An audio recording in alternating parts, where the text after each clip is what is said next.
si nous sommes arrivés au contexte actuel, c'est la pollution de l'eau. Nous avons, en collaboration avec le SMBVA, donc le syndicat de l'eau, essayé de trouver des solutions pour améliorer cette qualité d'eau qui était très perturbée d'un côté par les nitrates, de l'autre par les pesticides. Aujourd'hui, on peut considérer que nous sommes arrivés à ce que nous recherchions, c'est-à-dire améliorer la qualité de l'eau. On peut s'apercevoir qu'on a ralenti la vitesse de l'eau.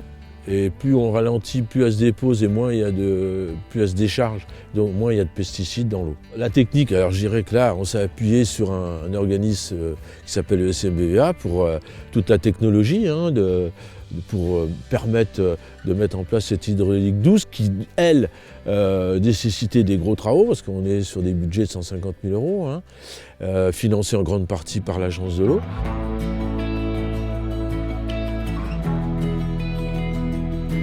Les études ont été très succinctes. La première étude, c'est donc l'étude BAC, les bassins d'alimentation de captage, qui fait que ces 120 hectares se retrouvent dans ce périmètre, donc intéressant à travailler. Et puis ensuite, on a travaillé en animation avec beaucoup de bon sens. L'idée, c'est de réfléchir à des méthodes pour freiner l'eau et comme ça augmenter sa filtration sur le temps de transfert. Avec 1% de la surface de ces 120 hectares, on a réussi à régler les problèmes de qualité d'eau et de quantité. Donc l'eau aujourd'hui est tamponnée et puis ça ne va faire que s'améliorer dans le temps puisque la végétation va se développer à terme et va continuer de filtrer cette eau. Par rapport au changement climatique, on est vraiment là au cœur de l'ensemble des actions qu'on mène, c'est-à-dire que nous, notre objectif, c'est vraiment que notre bassin versant soit résilient.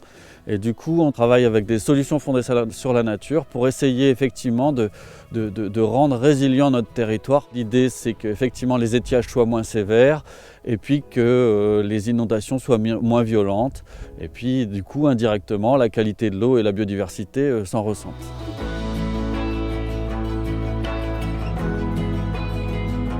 Tout est lié, je crois.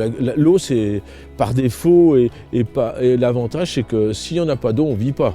Donc il va falloir faire comme nous on a fait, mais à grande échelle, beaucoup de travaux, voire d'études, pour permettre justement à l'eau de rester potable, parce que ça c'est un vrai problème à terme.